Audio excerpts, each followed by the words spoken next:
Borno State, however, still leaves much to be desired, as the councillor representing the ward, Peter Haruna Waba, said residents felt abandoned and questioned why the federal government had not demonstrated similar commitment towards securing the release of the Borno pupils. Why should we be treated differently, he said.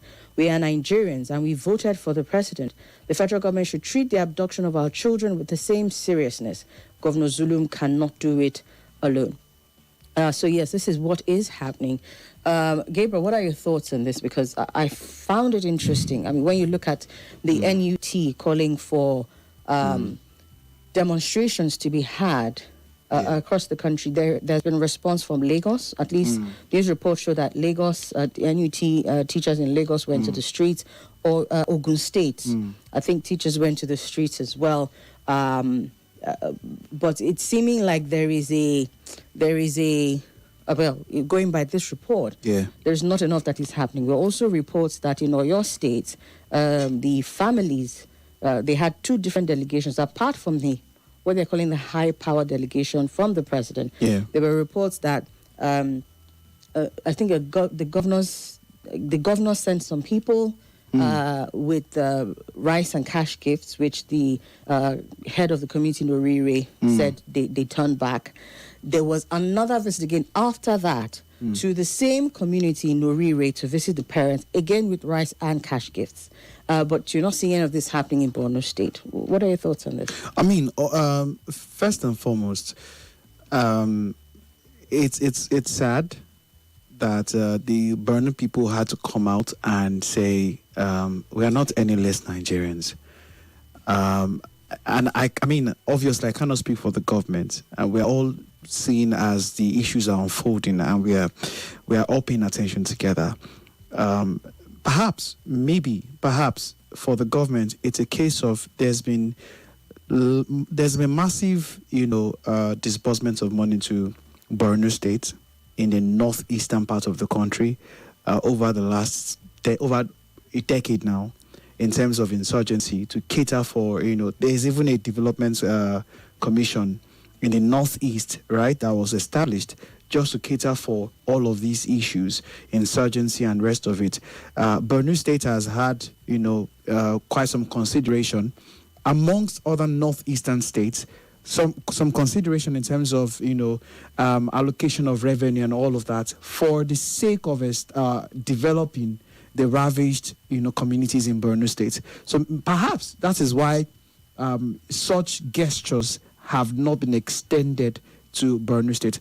However, that doesn't mean that, when similar situations are happening in different parts of the country, and then, people can clearly see that there's some kind of, extension of attention, sort of, in some sense, to certain persons in one part of the country, and the other part of the country are saying, okay, what's going on here? Why are we not being attended to in this kind of way? However, my concern in all of this is, what exactly is the main thing for them? Is it the attention, or the fact that abducted or kidnapped, rather, because this is not abduction. I think people make that mistake. Abduction is not, many times when ransom is being demanded, that's kidnap. As a pure kidnap case, not abduction.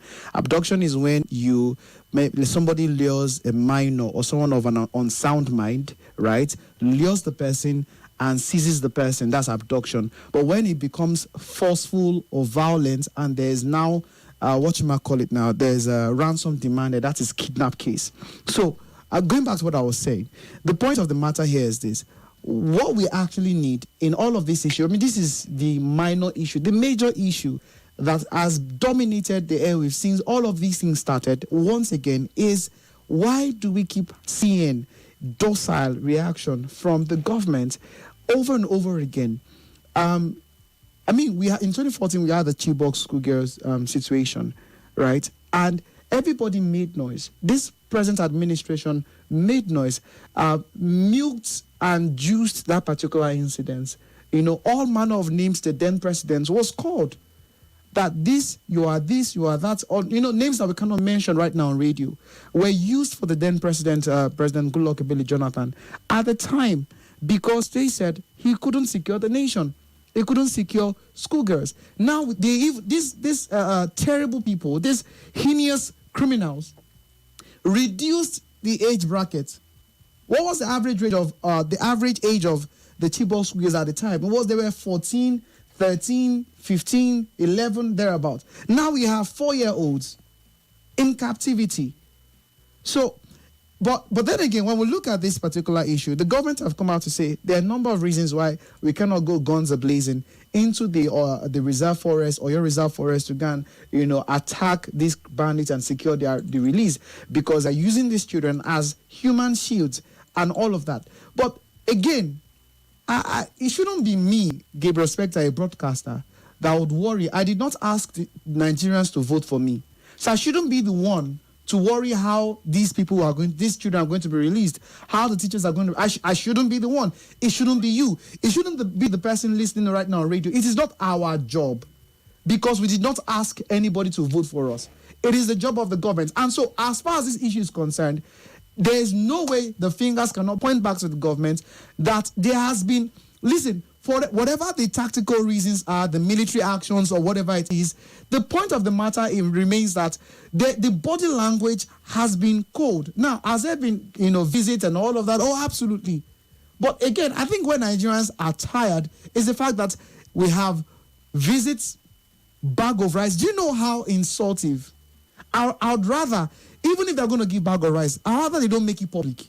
Do you know how insultive it is that we're talking about 2-year-olds, 3-year-olds, 4-year-olds being kidnapped, and we're talking about bag of rice? What is it with bag of rice?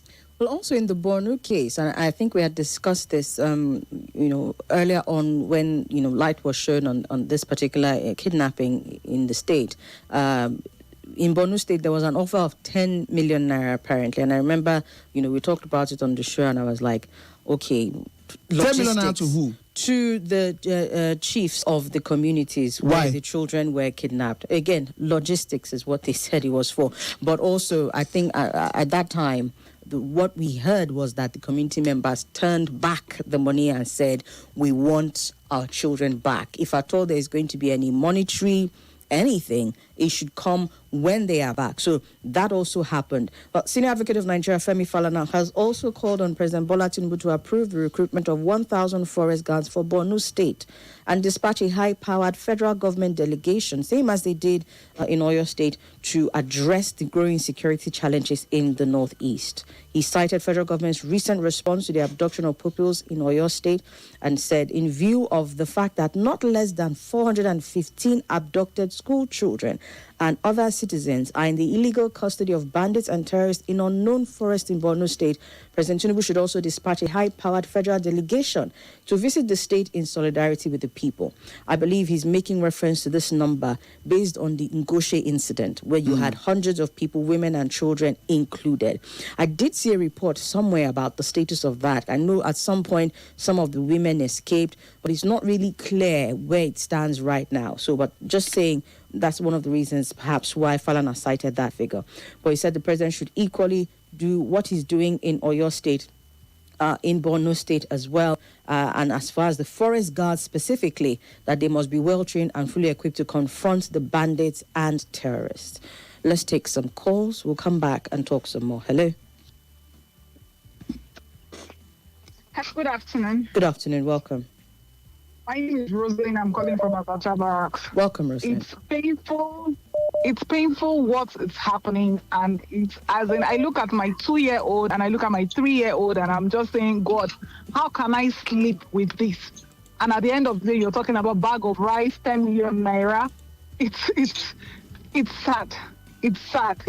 So I don't wish the government the same thing to happen to their own immediate family. But I know that God does not sleep. Thank you very much. Thank you. All right. Thank you. Good afternoon. Good afternoon, Somi and Gabriel. Welcome. My name is Adebari Ode. Go on, please.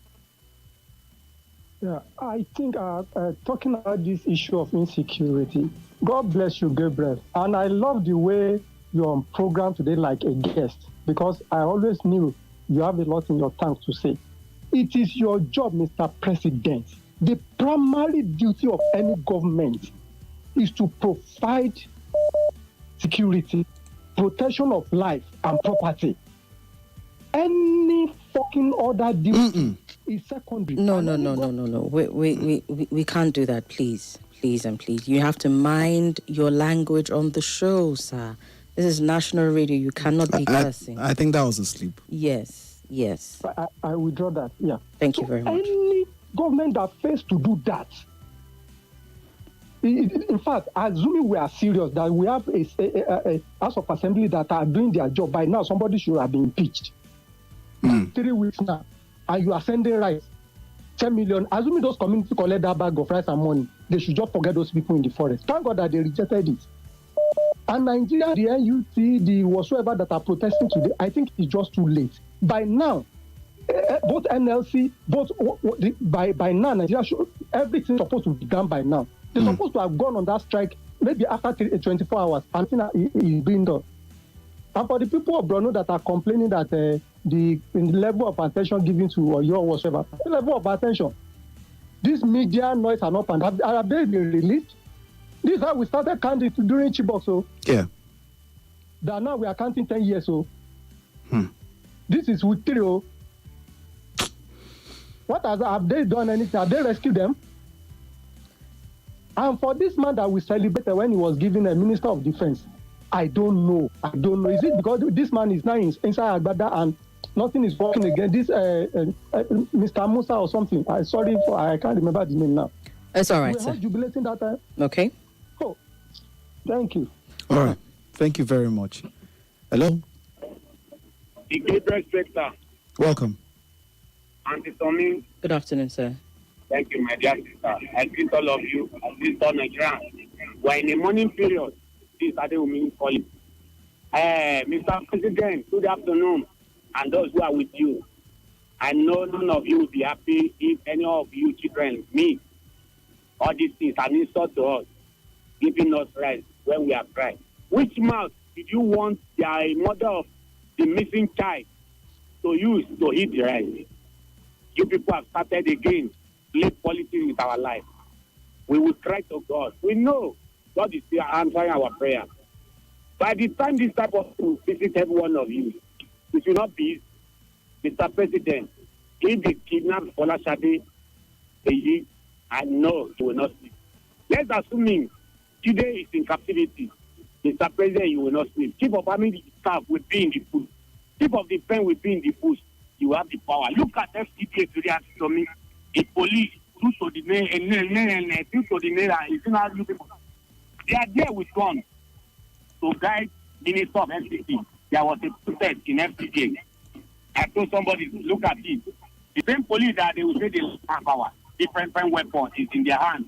They are there with the APG, APC, this armor tank, everything. But to go and rescue innocent people, we will not see police, IG, DSS, all of them keep quiet. DIA, NIA, DIA, all of them are there, claiming General G, General Dad, Chief of Defense, Ribati.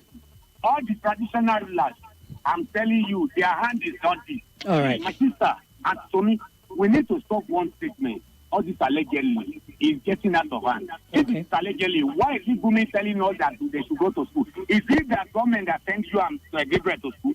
Is it the government that sends you and to school? All the school in the north is suffering. Why are they not going there? All right, I want to spokesperson of Bello Troji, the Minister of State for Defense. What I would say, the answer is yes, but they should continue spending the blood money. God will judge all of them. Thank you very much. Hello? Hello, my brother. Hello, my brother. Yes, welcome. Good afternoon. Yeah, good afternoon. How are you? Very well, thank you. Thank you for the good job people are doing. Thank you, sir. My dear brother, it's a pity. Assuming my own child is under that condition, will I sleep? Talk less of the president. Assuming his children or any of his child is being kidnapped, will he be sleeping? My dear brother, we are going through hell. Now you are approved 1,000 forest guard to guide where this thing happened. But it's still happening in other places. Where I came from, in Imo State, my younger brother was killed in a cold blood. We are going to bury him next week, Saturday. Sorry about that. My own immediate brother was killed in a cold blood. If you want to extend that kind of fellowship by giving 1,000 security guard, let it be uniformly done. Everybody is affected. There's no part of Nigeria that is not feeling this impact. As I'm here, I can't go to my place now. Ask anybody from Owerri West in Imo State. Ask them what is happening. I cannot even go to my place right now. Our women cannot go to farm. You cannot visit your neighboring town. Going on bike or bicycle. You'll be kidnapped and killed. So many skeletons were found inside the bush when our forest boys entered the bush. If they can come out and say what they saw, my brother is every year. It's hard for us to stand up and fight this illness. Our government has failed us. Let us be honest. People should say the truth. Okay, sir. May God continue to protect us in Jesus' name. Amen. All right, so Somi, let me quickly talk about these 1,000 forest. Yes, guard. because I mean, I everything from what everybody kept saying, I just kept thinking. For example, now this last caller said, we need to stand up and make this thing stop. You have teachers who are protesting right now because, of course, it's not just the children. Yes, the children are so very important, but even the teachers in these communities, their lives are at stake. So the teachers are protesting right now, both for the children and for themselves. Yeah. And you have the state governor who is saying that there's not much he can do about insecurity because he doesn't have control of the security apparatus. So I'm like, what is it that we will actually do now? Like, yes, in the Northeast, it's been a recurring issue. You know, at some point, it's like we're feeling very, very helpless when you're analyzing these things because you are dealing with a very dangerous sect. They are named, they everything, and the government seems helpless. So I'm like, will these forest guards even do anything, or is this just another move? You see, Somi, the issue here is this: we have. May God help us to have a set of leaders who actually genuinely care about the country. Why I say so, and I'm not speaking to anybody right now. Why I say so is because, first and foremost, if we're going to resolve the issue of insecurity in this country, it's got to be a bottom to top approach where you start first from the roots of this issue. There are people who finance these guys. There are people who are known financiers of these guys. There are people who have contacts with them and have used them before.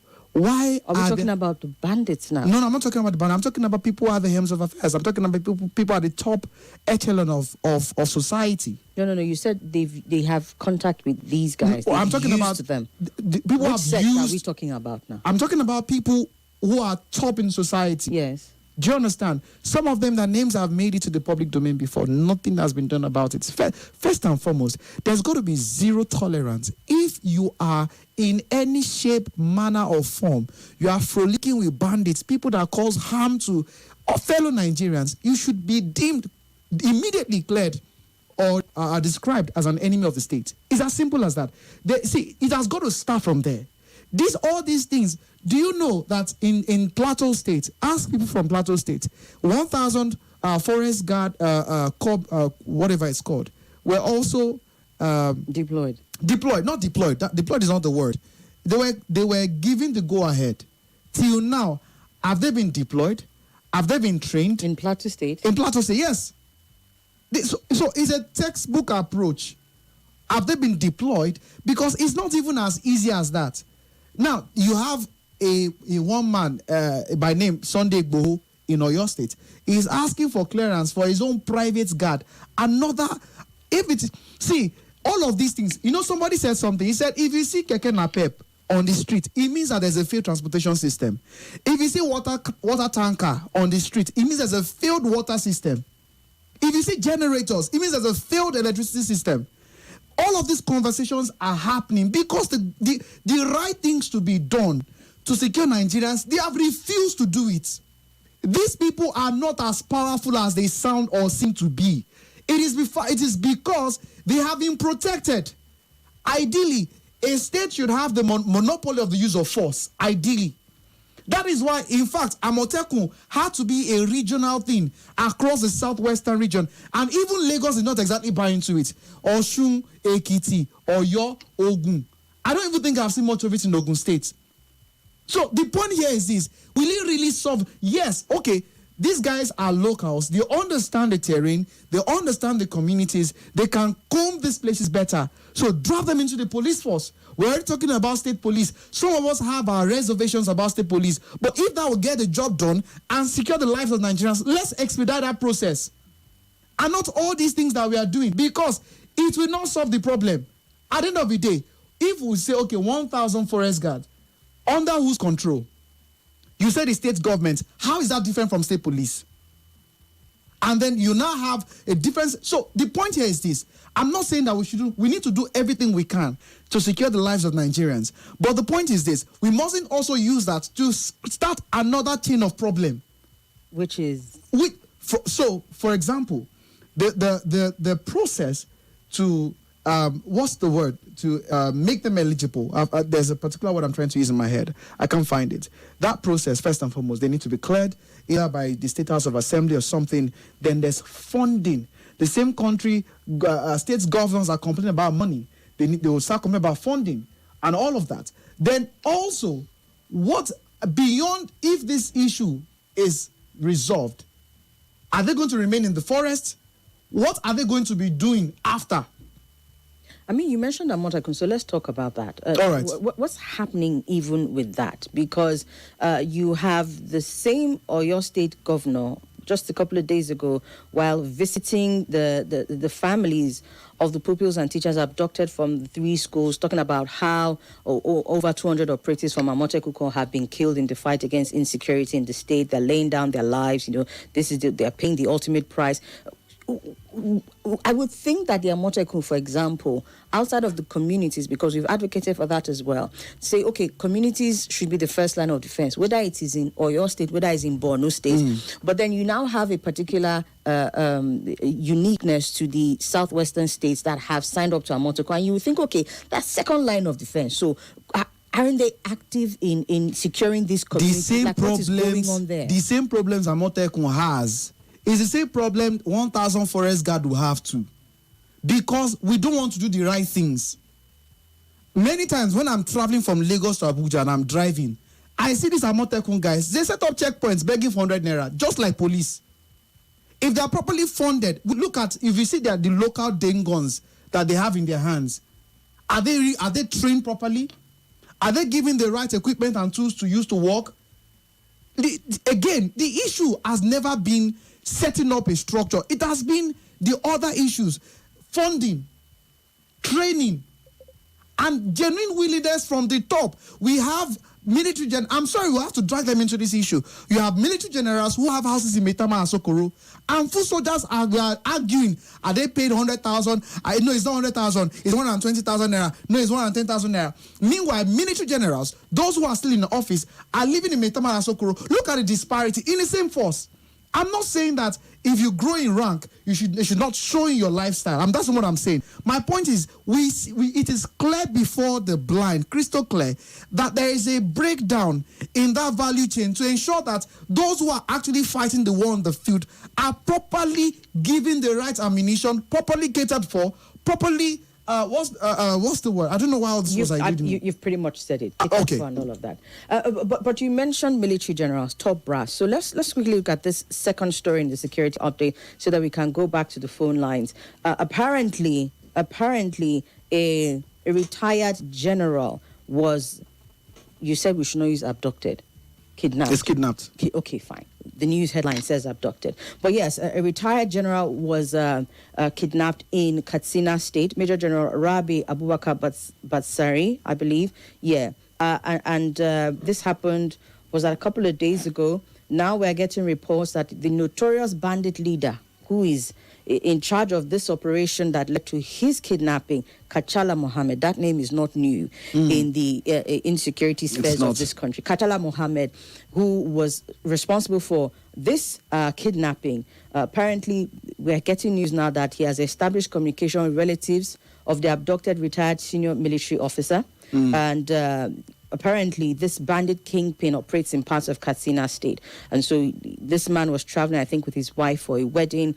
And then, they set up an ambush for them, shots fired until they had to stop the vehicle. And then he and his wife were kidnapped. Now we're hearing that they've opened a line of communication with the family of the retired general, and they did this yesterday morning.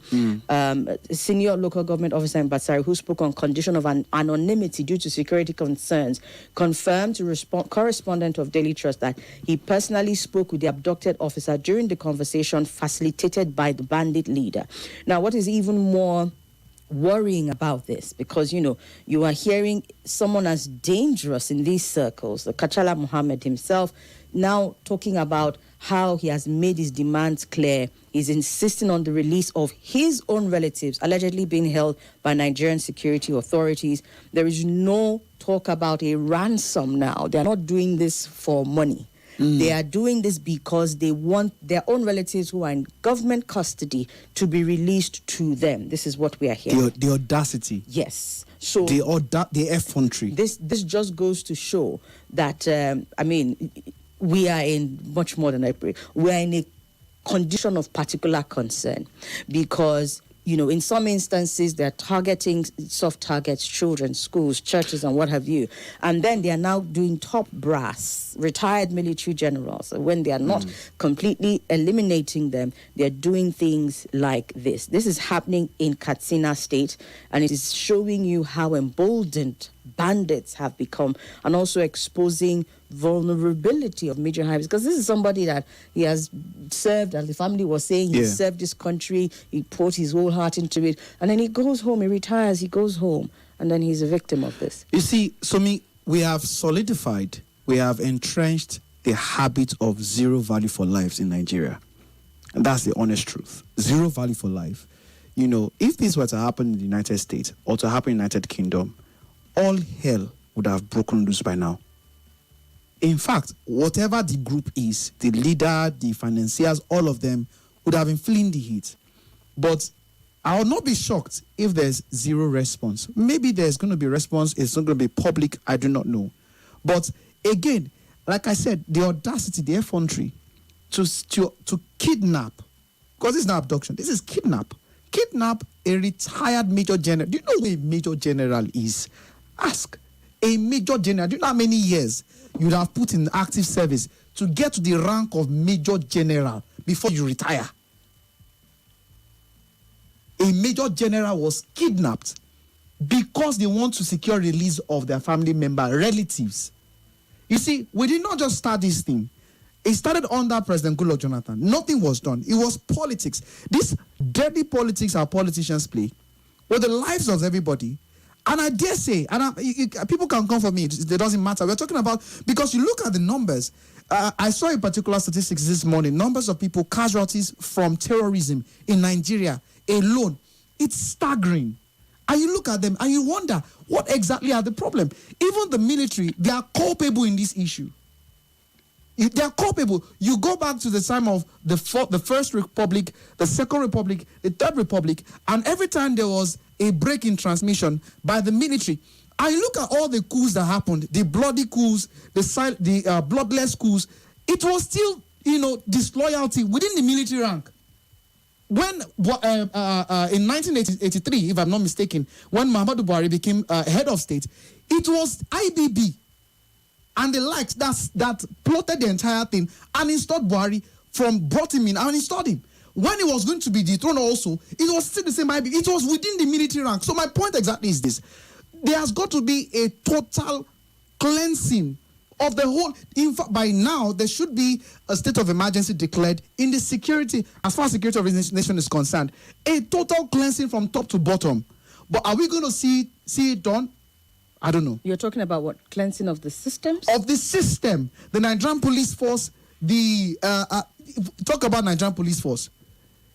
I was at one station the other day. I was trying to get a fuel for my car. A truck, a police truck came by, and they asked me, my son, please help us with 2,000 naira to buy petrol. I, Gabriel Spector, gave police officers 2,000 naira, which is about 1.5 liters, to buy petrol. It's not even to 1.5 liters. To buy petrol in, only God knows how many other persons they've begged. That is the kind of condition Nigerian police officers working, the ones on the streets.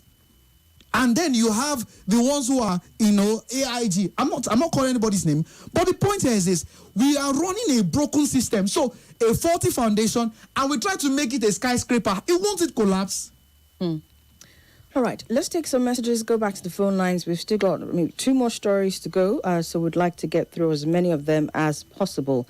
Dan Latifomidu says, what is the money and rice for? Should the parents replace their loved ones for rice and money? I don't understand.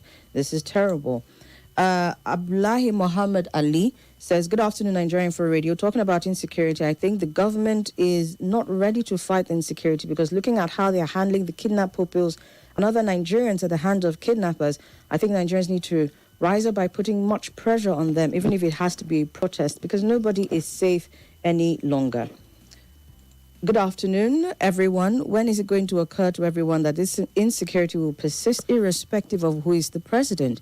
Tinubu can take the fall for this because he did horrible things to Jonathan, but Nigeria's major security issues have persisted since 1999, and its origin is from how we have chosen to live together as a country and not by presidential action. Kola from Ikpaja is saying. Eddie Sang says, Ikpaja, that's all the way in Lagos State.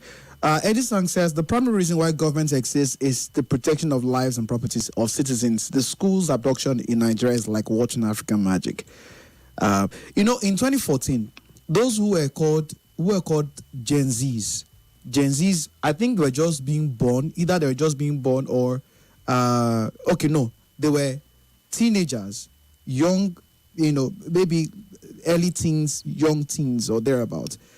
Imagine people who were born in 2002, 2003, 2004, who are now adults and they heard the one of Chibok and are seeing the same thing happening. That's the kind of country we are in right now. And it's just really sad. More messages here. This one says, good afternoon, Somi and Gabriel. More promises will keep coming while we keep playing with the issue of insecurity. As long as terrorists and bandits are handled with kids' gloves, the insecurity will persist. Umar from Gwarimpa says, we need to leave politics and other differences and make Nigeria work. Some high prominent people are sponsoring and gaining from this insecurity, Mr. Issa says. Somi, good afternoon. Mr. Tinubu cannot help us in this country. James from Area 10 says, Oga Gabriel, good afternoon. You're speaking my mind. Unanimous. All right. Thank you so much. Even though I know who it is, but thank you. If you don't have PVC or refuse to vote in general election, you are promoting bad leadership. If you have PVC and vote based on religion or tribe, you are part of Nigeria's problem. Any politician who buy votes or those that sell their vote are not different from terrorists. Manzo from Kubwa here says, I would like to remain anonymous. Please, 3 days back here in Biajin, Kubwa, Abuja, a friend of mine was kidnapped. He's a solar panel technician. As at yesterday, they were demanding 20 million. Where and how can we get such money? And I think this is the second report. Someone also said that yesterday they made a case. He reported a kidnapping case on the morning show.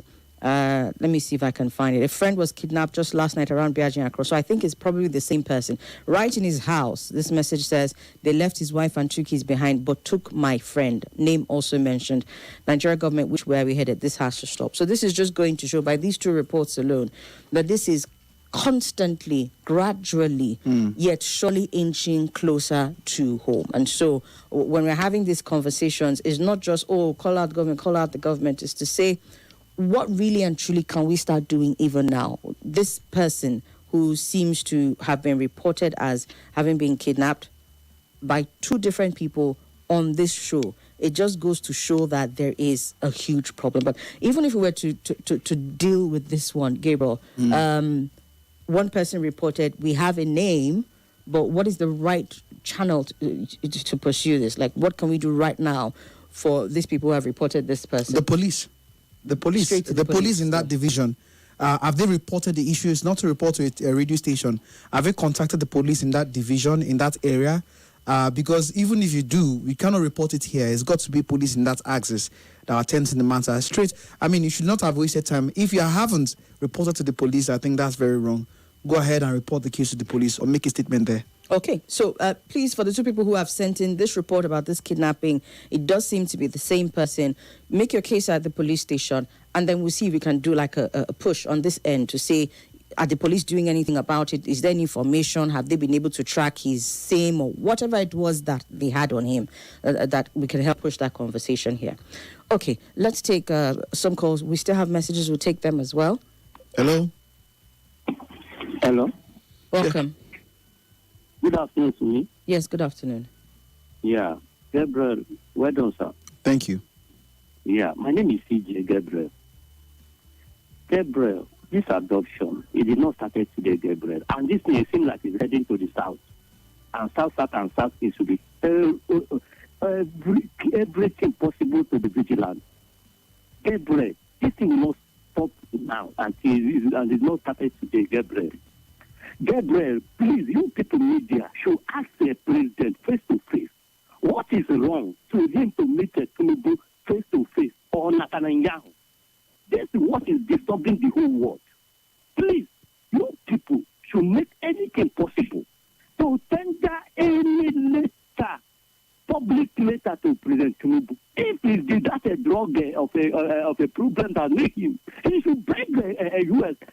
Forgiveness. This is not the time of sending the security advisor, defense minister, or foreign affairs minister. Did you say beg the U.S. for forgiveness? Please. CJ. You people should make sure that this man, did you hear what you said? Our dear president. So, Mr. CJ, can you hear us? Yeah, he said. So, to be clear, you are saying that the president should beg U.S. for forgiveness for what? For the case of all this drug allegation made against Tinubu, because he had to meet Trump face to face, table Nigeria security to table face to face, table Nigeria insecurity to Trump face to face, or Netanyahu face to face, so that they will clear this thing once for all. The same people who are fighting Iran. I'm confused. We also have a deployment of U.S. soldiers here. And reports have it that they have been, they've been hitting this terrorist enclave. So the forgiveness part is... In all fairness to Mr. CJ, I can hear the passion and the heart of the comment, even though it's quite illogical, because you're just thinking, what can we do actually? What steps can we take? When you're thinking for the country, thinking for the president. Well, Mr. CJ, that's quite I don't think that's a route to go, because both countries you mentioned are fighting Iran at the moment. If there really was a case, as you're saying it, between the president of Nigeria and the U.S., I don't think we'll have U.S. soldiers deployed here. So. The whole conversation about the U.S. even started from November last year up until Christmas Day and all the drama that played out. I don't even think Nigerians are ready for the real conversation around all those things. So the issues are internal. The solutions are internal. We just don't want to do it. We just don't want to do the right thing. Or those that should do the right things just don't want to do it. Okay. I think we need to get to the second story. I just want to make sure that we don't have a commercial coming up in a couple of seconds. Gabriel, perhaps you can take the second story for us. All right. So let's also look at this particular issue here. Okay.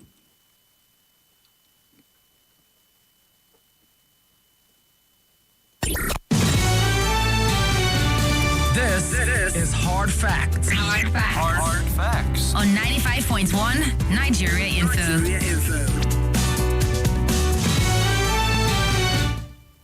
All right, let's take a look at another developing story. Well, developing in some sense, because the politics have been played. It just remains to see what the Legislative House is going to be looking like from now up until the elections do come about. And also, at some point we feel like we should be able to make recourse to the legislators to say, okay, see this thing, or what are we doing about it? But I don't know. Perhaps let's go through the story and see if their resumption of plenary today will make any kind of difference. They've been on a 4-week recess that have provided them opportunity to return to their constituencies and participate in party primaries, either to seek re-election or contest for other elective offices. The outcome of the exercises, particularly within the ruling APC, significantly altered the political fortunes of many lawmakers, with lots of them losing return tickets, while others were prevented from contesting due to provisions of the amended Electoral Act, the act that, yes, they had a hand in amending. No fewer than 27 senators failed to secure nominations during the APC senatorial primaries, while some lost at the polls, others were disqualified during the screening process. In the House of Representatives, you are having no fewer than 50 who are affected, in one way or the other. Starting with the disqualification, we see those who were barred from participating, especially lawmakers who recently defected from opposition parties and sought APC tickets. Benson Agadaga Bayelsa East was caught up in that. Garaba Medoki was from Kebbi South, and Banigo Ikpaligbo Rivers West. Their disqualification stemmed from the Electoral Act 2026, which introduced stricter rules on party membership and candidate nominations. We're also having several lawmakers who supported the anti-defection provisions who have found themselves affected by the very law that they help enact. Among them, Delta North Senator Ned Nwoko, who lost the APC ticket to former Delta State Governor Ifeanyi Okowa. Former House member Omerege Egbeide Ihama defeated by Edo South Senator Neda Imaswe, while Kogi East Senator Issa Jibrin lost to Eriko Ame. In Osun State, we had Olubi Fadeyi losing to the Osun Central ticket to Kunle Adegoke, and former Ogun State Governor Gbenga Daniel was displaced in Ogun East by the current governor, Dapo Abiodun, while Danjuma Goje lost the Gombe Central ticket to retired Deputy Commissioner of Police Mohammed Ahmed. Similarly, Governor Hope Uzodinma secured the APC ticket for Imo West Senatorial District, effectively ending Senator Osita Izanaso's bid for third term.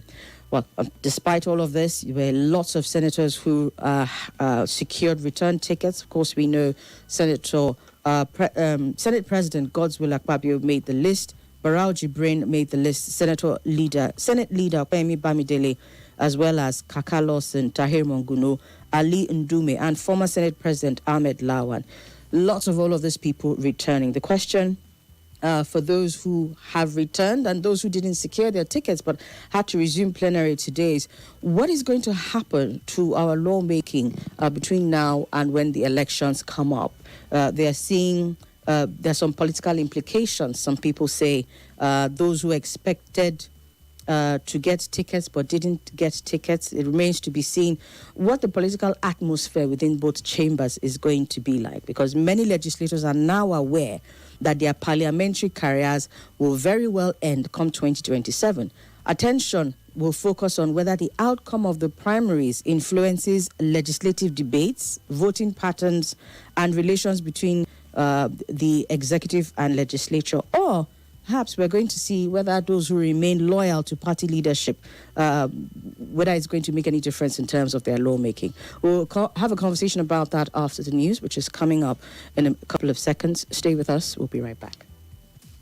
It's all talk and more talk on Nigerians' #1 talk station. This country needs a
Audio Jungle.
some stalling in legislative process across the country. I beg your pardon, in the National Assembly, in both chambers, because I mean, if someone was not cleared either by consensus or by primaries to run for his party for another term as a lawmaker, what's the incentive for the person to come to office, to come to work, to be a part of committee, long exhaustive committee hearings or committee meetings, or to be a part of session on plenary and all of that? And you know that without a quorum, if a quorum is not formed, then decisions cannot be made on floor. And so it's a major talking point right now, because we're looking at the interplay between politics play and governance. They play a very pivotal role in the running of the country on a daily basis. I mean, we just saw a particular headline on the TV here in the studio that the House of Reps are passing a resolution on the or your abduction. So many times they even get to sit on impromptu meetings, impromptu hearings and all of that. There could be a national issue. But when we have lawmakers who are now lame dogs, are they motivated to come to work? It is the question many people are asking right now. Not just that, what are the chances that an outgoing lawmaker would not want to do everything he can to amass as much money as he can? I mean, there's that. Well, I mean, for the benefit of doubt, there's also the part of the person will be like, okay, I've got 1 year left in office, so I'm going to give you my all. I'm going to put someone like Gabriel, stop dreaming. Well, I mean, dream is free. All right, but these are some of the issues. The timing. Is there something wrong with the timing of the primaries? I just think it makes things a little dicey. Besides, this is the first time we're having this kind of timing in our electoral... No, it's not. It's not the first time, right? It's not the first time. So perhaps what we can do at this point is reference what's happened in the past. What were our legislative processes like post primaries heading up into the election? Because some people are saying that with the way this 10th Assembly played... This is 10th Assembly, right? Yes, 10th Assembly. So with the way this 10th Assembly played out, everybody was constantly trying to pander to the whims of the executive more than, performing their independent legislative role. That what you will see is not a stalling of legislative processes per se, but, people will still, be trying to play the same path so that they can get some kind of soft landing. So even if they're not making it back into the legislative house, some are saying chances are that they'll be, gunning for maybe some other appointment, some other role where they can still serve the government, because you are looking at what has happened while they were in office and how everybody just seemed to want to pander to the executive in this case. So will there even be, and that's another conversation, will there even be active sessions where they get to look at bills, they get to look at laws and all of that to pass them? Are they still going to say, okay, we have so and so left, this is critical in the time that we have, or are they still going to be busy politicking? Pretty much like they were doing, while they still had influence and power. A major component in this case is the fact that is the amendment to the Electoral Act, which was not there before. Oh yes. So they played themselves basically. Exactly. Because they thought that they were going to have favor. Again, it's about who are they there to serve? Is it the people, or is it the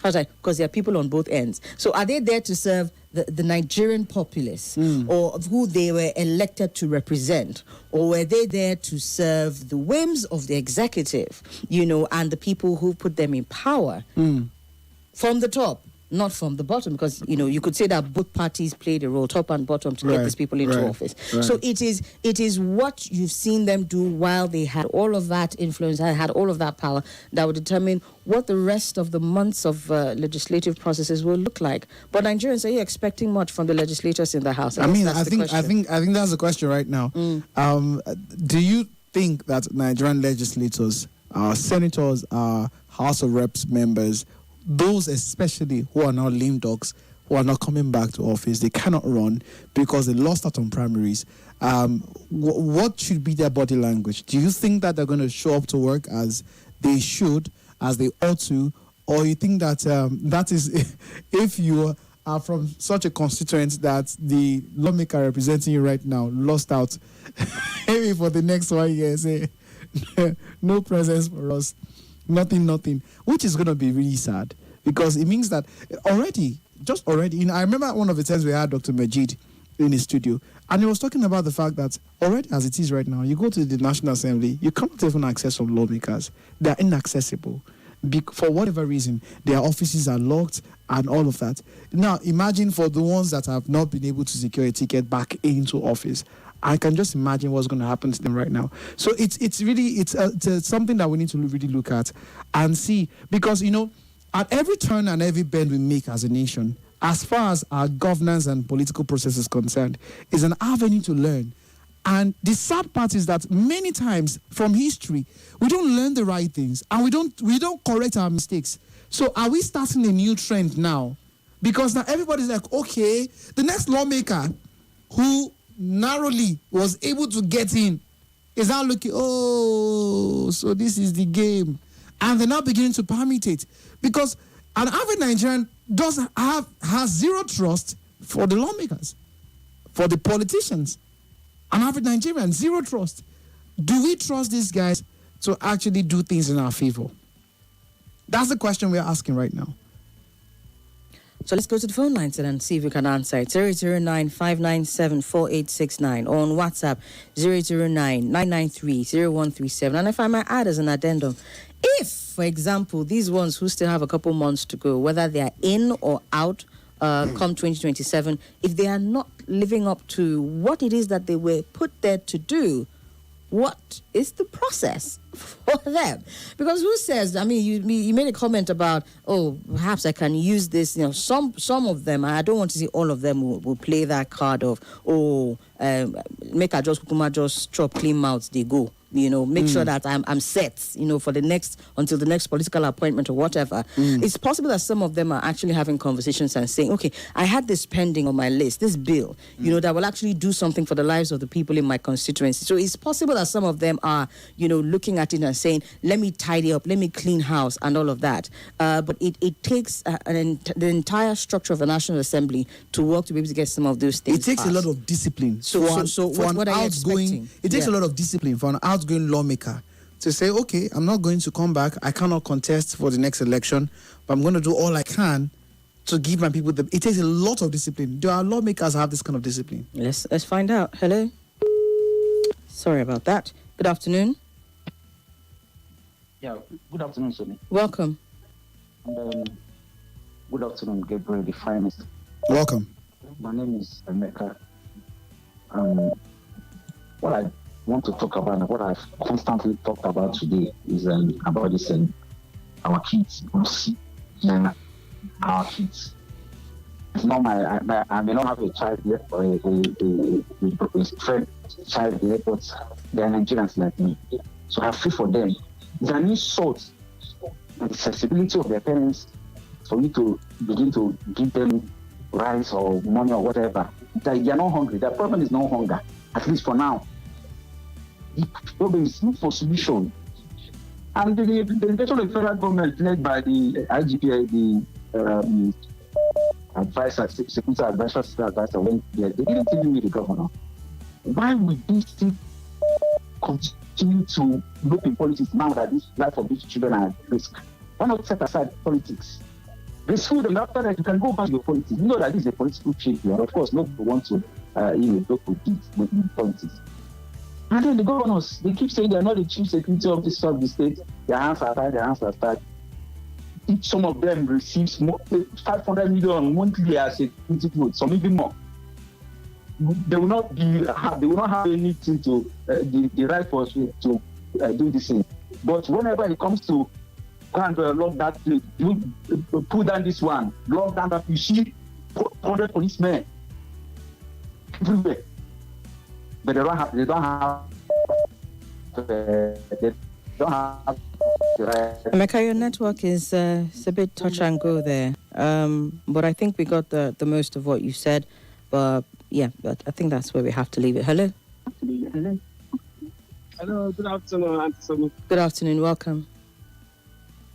Well done for a very good job, man. Thank you, sir. Mr. G. Good afternoon, sir. God bless your heart, sir. Thank you. Madam Somi, honestly, as I am now, I am tearing. If only you can see them. My name is Wonola and I'm calling from Guarimpa. All right. If only you can see this, honestly, tears are rolling down for my face. Madam Somi, on this issue of security, I have a 10-year-old boy that will be writing common entrance next week. And I was discussing with his mom. I said, I want him to go to boarding house. His mom said, laugh that he cannot. I'm now imagining if a mother would be saying that he cannot leave his 10-year-old boy, how much more 2-year-old children, Madam Somi? 2-year-old. And these our so-called leaders are seeing nothing bad in this thing. They are still living their life the way they want to live it. Madam Somi, I was with an officer of Nigeria this Sunday. And I was just like asking, I said, how is it? He said he was in Borno, Maiduguri for good 8 years fighting terrorists. I said, what do you think can happen to this thing? This guy openly he told me, he said, if they want that insecurity to end today, he said, well, no, I'm not lying to you. If they want it to end today, this is 4 p.m. He said before 7 p.m., insecurity will end in this country. But he said the reason why they don't want this thing to end is there are some people that are benefiting from these things.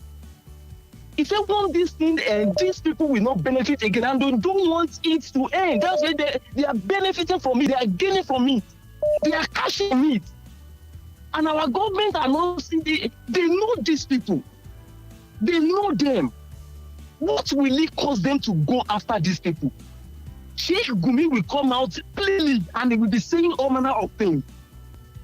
And government will not even call him for questioning. Madam Somi, honestly, okay, we are in for it in this country. We are in great trouble in this country. Okay. Imagine a terrorist telling you that you have to release my relative before I got. Oh, God. All right, Wanu. That's your time. Good afternoon. Hello. Good afternoon, sir, Mr. Gabriel. Good afternoon, Mr. Maxman. Welcome. I'm not to call from Nigeria, but this power to the Welcome. Mr. Gabriel. Yes. Tell God will bless you the way you put it. I think it's time we started suspecting ourselves. You understand?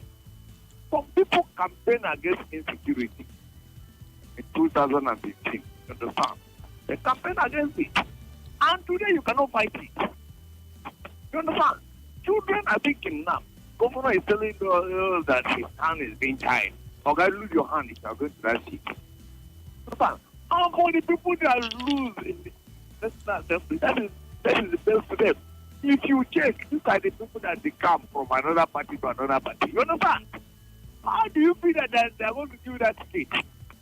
Why you went there, you met some people that have served the party for more than 10, 15 years. You understand? Another party give you voted for you, you won the election. One of us said you just come just because of the presidency is there, thinking that they will just give it will not work. I think we should put our hands together and fight. And the federal government should stop giving security votes. It's not working. It's not working at all. Thank you very much. All right. Valid points there. If a governor of an affected state can say that his hands are tied, he can't do anything about the security situation because he has no control over the security apparatus of his state, then really, what are they receiving the security votes and every other money that they're receiving for it for? Yeah, let's face it. See, this issue of security vote is one that over and over again has been in contention, but we just brush it aside. There's no record, there's no check and balance. It is given in quotes, at least on paper, as emergency funds. When you say something is emergency funds, anything happen, which may not be security, maybe natural disaster, the governor would use his discretion, to deploy or disburse funds for quick, emergency response and whatnot. But a lot of money, they say, go into it. It's even very difficult because a number of organizations have tried to use FOI, Freedom of Information Bill, to secure information as regards security votes. But it's like a no-go area, no-touch area. I do not understand it. And so many Nigerians have just allowed it to be, and we just move on. But in a country that keeps complaining that we do not have money, it's for anybody who does accounts or who is a shrewd no business manager would run Nigeria the way they run it. No business manager, no shrewd, logical business manager. Sometimes some things just don't add up. All right, so we are disbursing monies for, in quotes, security votes, emergency votes, whatever it is, and there's the governor is is allowed to use his discretion to use the money as it deems fit. There's no accountability. There's no question how much exactly it is. We do not know. How is it disbursed? We do not know. Is it even spent? We do not know. It doesn't make any sense. But at the same time, I think we need to really, really take a look into what Seyi Makinde said about the state of insecurity in his country, in his states. Because as much as he's one person that's come out to say, "Oh, I can't do anything," at some point, I think the statement I saw was, "I can't do anything about it until I have control of the security." Very tone deaf comment. Very tone deaf. No, I understand. So basically what he's saying is state police. I understand. But was Nigeria never secure without state police before? So the thing is this. No, for Seyi Makinde specifically, right? I understand the setting. I saw the video. I understand he was declaring his presidential. He was accepting his candidacy. His candidacy. Yes, quite all right. APM. But you could have made that statement 1,000 other ways. Why weave it around the incidents that happen in your state? These are some of the issues we're talking about. Are they really different from each other? That you do not have. So what you are invariably saying is that the reason why you can't protect your state is because you're not the president. Doesn't make any sense. Are we even joking here? Like, do they even listen? Who writes these speeches for them? Do they read it and listen to themselves? Like, read to the mirror and listen to what you are saying. You are telling people for your states that until you are a president, you can. And in as much as there's some, he has a point. But the point is this: that was tone deaf. No, but at the same time, like I said, he's one of a few that have come out to give this kind of insinuation about the state of insecurity in their states. But then you also see this level of helplessness across many other states. We know how many state governors have said, "Oh, federal government, come and help us, so we don't know what we're doing here." So is there something fundamentally wrong with the structure? Because we don't want a situation where it will now become like the subsidy conversation became at some point, where everybody says, "Oh, if you remove subsidy, Nigeria will be much better." And then we remove subsidy, and then it became one issue or the other. And then you're now saying, "Oh, give us state police. If you give us state police, Nigeria will be, the state governors will be able to do this and do this and do that." Governor of Edo Is there State? something fundamentally, structurally wrong? Or is it just they know what they are doing? So I don't have power over the security architecture of my state, or whatever. This is about 5 years old, or 5 to 7 years old that they started saying this thing. It's a new system. They know what they are doing. When Monday what is it that you think that they're doing? When the governor of Edo State, Monday Okpebolo, when he said that I'm paraphrasing, that is the number one security. How did he say it? That if Peter Obi is going to come to Edo State, he must inform him first. And then the thing went viral. He said, "No, that's not what he meant. Okay, we understand you, sir." But the point is this: they know when to flex their power as the number one man in the state. I see. So when it comes to security, they back down. It is the height of irresponsibility that should not be allowed to stay. Okay. So what exactly do state governors do? What exactly? No. I'm asking that question mildly. I'm not saying they don't do anything. But the point here is this. If at the sight of adversity, a real leader shoulders the responsibility. It's just like in football. Why do you think they sack 12? You have a team of 23 players. They're not performing well. They sack the manager, leave the players. Because it is your responsibility. It is your job. So the presidency or the federal government has put a section of the police force in your state. Now, you are working with the commissioner of the police in your own state. You cannot tell me that you do not have any power over the police in your state. That makes no sense. They should stop saying it's an insult to Nigerians. All right. We have a commercial break coming up. I'll just take this message before that. Most of those in power that have access to public funds freely use it for political activities, concerned Nigerians say, while some in power but who do not have access to public funds utilize every means possible to finance their political activities, such as kidnapping for ransom. Political class are behind insecurity in Nigeria. It should be made to be a crime to finance election campaigns with public funds. That's Concern Nigeria's message. We'll come back, take the final story and calls after this. This is Nigeria